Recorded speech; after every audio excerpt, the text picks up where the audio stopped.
Рахмат, мен айдоочу коомдун төрагасымын, Камилжан Токторов атында. Биз бүгүнкү кайрылуубуздун себеби төмөндөгүчө.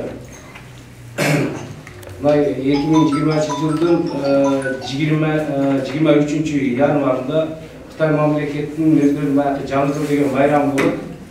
Ошол майрамда биз мындай пограничный территориясына киргендиктен, мисалы Улучак деген булар пограничный территория болот. Ошол жерден киргендиктен булар майрам убагында чет элдик жарандарды убактылуу чыгарып турушат.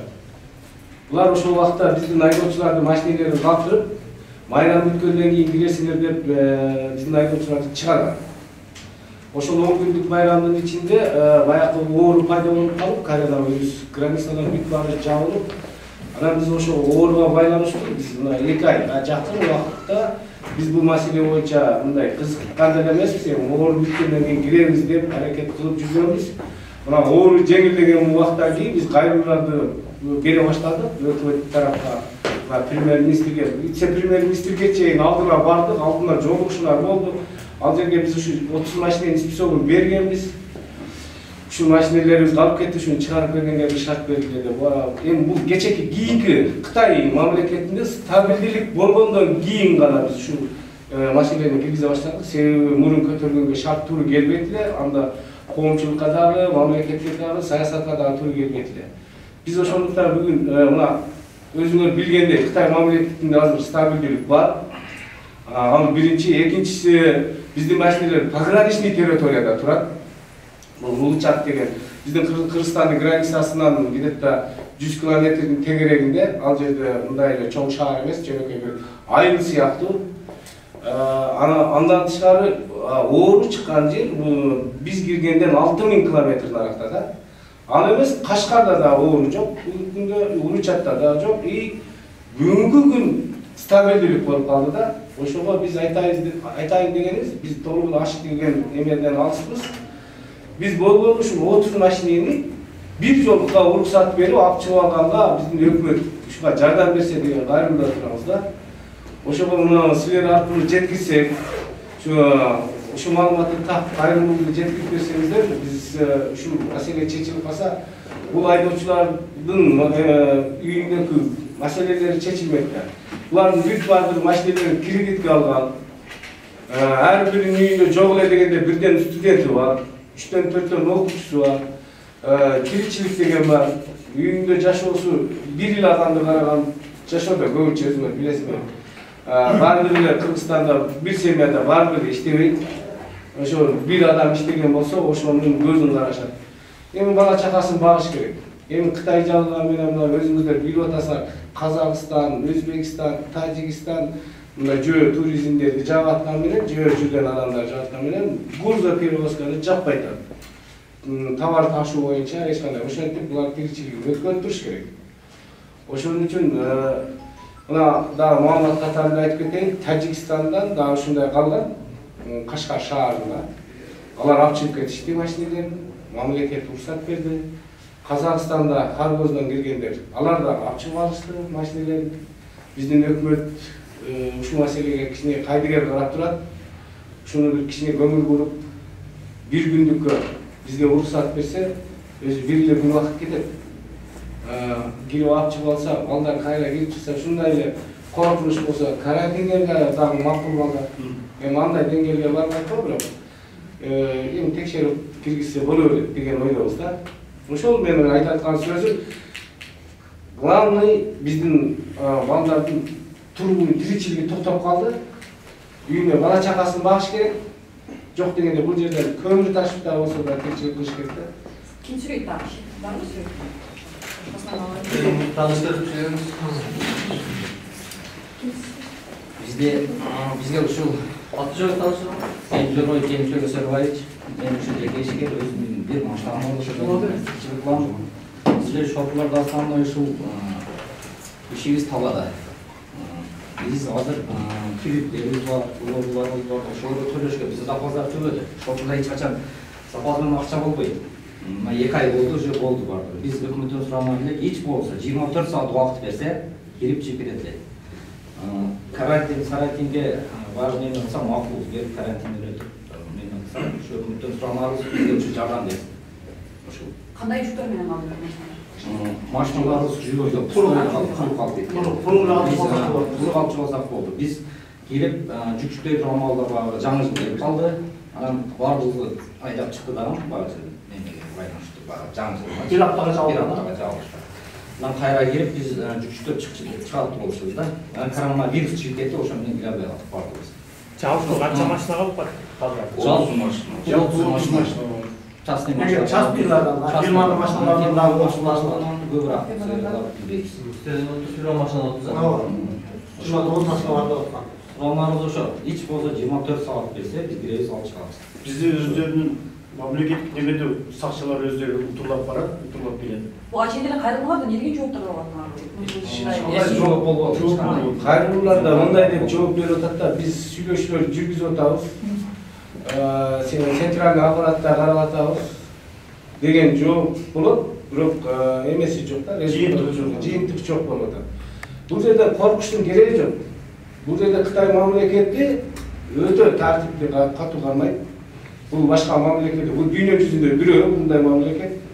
Булар өтө электен элекке өткөрүп туруп анан кайра чыгарып атканда электен өткөрүп алып келет. Бул бир эле ооруп аткан убакта мындай тартипте болгон эмес булар. Булар мурунтан мындай оору жок маалында деле биз 10 контролдон өтөбүз. Кайра 10 контрол менен чыгабыз. Бул жерден Кытай мамлекетинен коркуштун кереги жок. Биздин коркуп турган жактар бул жак болот. Ошон үчүн бул жактан ойлонбой биздин айдоочуларды машинелерин чыгарып алганга уруксат бериш керек. Булдан эч ойлонуп коркуштун кереги жок. Өткөрүү пункт кайсы эле? Айтып коесузбу бири? Кандай дейсиз? Азыркы турган өткөрүү пункт. Эркештан тамыр Эркештан. Ошондон сиздер машиналарда канча километр алыстыкта калып кетти? Биздики 100 километрдин тегерегинде. 100га жетпеген километр. Ошондой тегеректе турат. Улучат. Айылында Улучат кичинекей мындай. Районный эмес. Улучат шаар башка биздин машиналар турган кермани зона деп коет. Аралыгы шаардан биздин машинеге жетпегенге 10 километр. Кашкар шаарында да ошондой. Жок, Кашкарга 100 километр жетпейт. Улучат Аймак. Мындай талаада жөн эле тала. Кеткен мына алайдын долинасы бар го. Ошондой эле талаада мындай забор менен тоскузгон эл жашабайт. Суу автономдуу Просто перевалочный база кылып койгон да. Суу автономдуу область. Азыр ошондо биздин өкмөт уруксат берсе эле кире бересиздерби? Кытайдан өкмөт Кытай анда маалымат катарында айтып коеюн, Кытай мамлекети бүгүнкү күндө толук кандуу иштеп атышат. Алар даже кечээ биздин водительдер кирет деген ишти угушуп дагы машинелерин чыгарып берип коелу деген эмелер келипти баягы кызматчылар. Белки 10 километрден бери жака айыл жок жерде да ошол жерге келген экен. Келишип бизге телефон чалышты, келбепсиңер го депчи. Кайра кетишкен. Ошол мындайча айтканда талаада да биз машина. Биз чегараны ачып берсин деп өбүз. Постоянно биз кайрылуу жасап атабыз, машиналарды алып чыгып алсак. Себеби биз башка казак шоферлордон эркекте тачки шоферлор машиналарын алып чыгып кетиптир. Өзбекстанда башка жүк ташуучу машиналар өтөбөтпү азыркы учурда? Жок, азыр жабык менен Граница жабык. Мамлекеттик деңгээлде жабык. Кыргызстан жаап турат. Көп айтат контрабанда өтүп атат деп айтып. Мүмкүн эмес. Ал жерде вообще мүмкүн эмес. Ал жерде Нура деген айыл бар. Эл жашайт, толук чоң айыл. Ошол жерде даже бизди бул жөө өткөрөбүз дегенге даже булар бизде мындай кичине сүйлөшүүлөр болду. Анан алар бизге макулдугун берип атышат. Макул силер өткүлө, машинеңерди алып чыгып алгыла. Жок, машина менен келбегиле деген талапты коюп турат районда. Бул жерде границада эч кандай мындай жөн мыйзамсыз киргенге мүмкүн эмес. Ал жер өтө 2-3 контроль менен өтөт. Айдоочулар коомдук бирикмесинде жалпы канча ошол жаран эмгектениш болчу да? Кытайга каттапчы. Кытайга ошо 1000 тегерегинде айдоочулар кызмат кылабыз биз. 1000 тегерегинде жогору.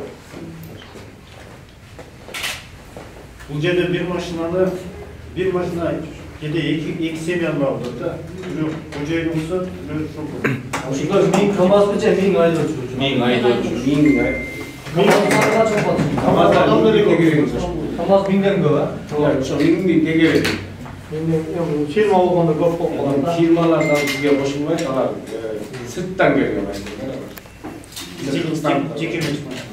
Алардын жүгү не болду? Жүктү алып барып ташташкан беле алар ал жака? Жүктü düşürüp bütkön. Vardı, o жерде жүктөн жеткен. Көбү жөн барган. Мындай жүгү жок барган. Жүк менен баргандар düşürүп bütkön. Болгону майрам болуп калгандагы майрамда Кытай мамлекети өзүнүн жергиликтүү приказы чыгат. Жергиликтүү приказда мына келген айдоочуларды 10 күнгө чыгарып тургула. Кайра киргизесиңер деп буйрук берет.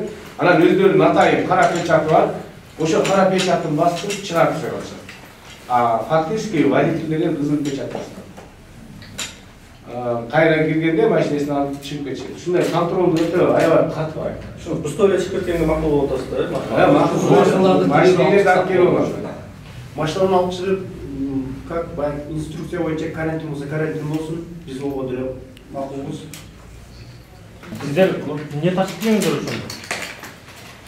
Мен толук маалымат берип кетем, жүк боюнча да мына эмелер боюнча ар кандай эмелер маалыматтар туура эмес келип турат экен. Кытайдан айрыкча бизге импорт аз келет. Себеби биздин сбыт жогоруп кетти. Кошуна мамлекеттер өздөрүнө уже импортту тартып кетти. Бизге көбүнчө транзит менен иштейбиз. Тажикстанга транзит, ТМП, оборудование, Өзбекстанга ТМП, оборудование. Анан айрыкча Россиянын груздары через биз аркылуу биздин кичине льготаларыбыз бар Кыргызстандын Растамошкада. Биринчи постто Растамошка болот, товар ошо таможня союзунун ишине киргенде. Кыргызстанга кирип туруп Растамошка болот дагы. Андан кийин Россияга чыгып кетет. Бул груздардын баардыгы Россиянын груздары. Ошолор кандай товарлар? ТМП деген материалдар, кийим кече, баягындай обувь, эл керектечү. Анан мындай сотка, баягындай нерселер уже бул посттон чыкпайт. Алар через Дубай келет мындайлар. Биздин Кыргызстанда мындай уже көтөрбөйт. Биздин бизнесмендер андай деңгээлге жете элек да, буну көтөрбөйт. Через Дубай жеңилдик менен келет экен, ошол аркылуу бизге Кыргызстанга булар келип турат. Бизде основной оборудование, ТМП, обувь, ошо адамдар керектүү чыгыш. Анан продукттар келбейт. Почти что келбейт. Кайсы мына мөмө жемиштер келип атты, баягы мандарин, алма гана келип атты. Анан башка продукттар эт, толуктун эти деген биздин Кыргызстанга кирбейт. Ошол толук маалымат берип койсуңар. Ушуларда бул жерде азыр Кытайдан келген толуктун эти деген сөздөр болот экен. Бирок биз жака Кытайдан эч качан эт келбейт. Алар өздөрүнөн ашат.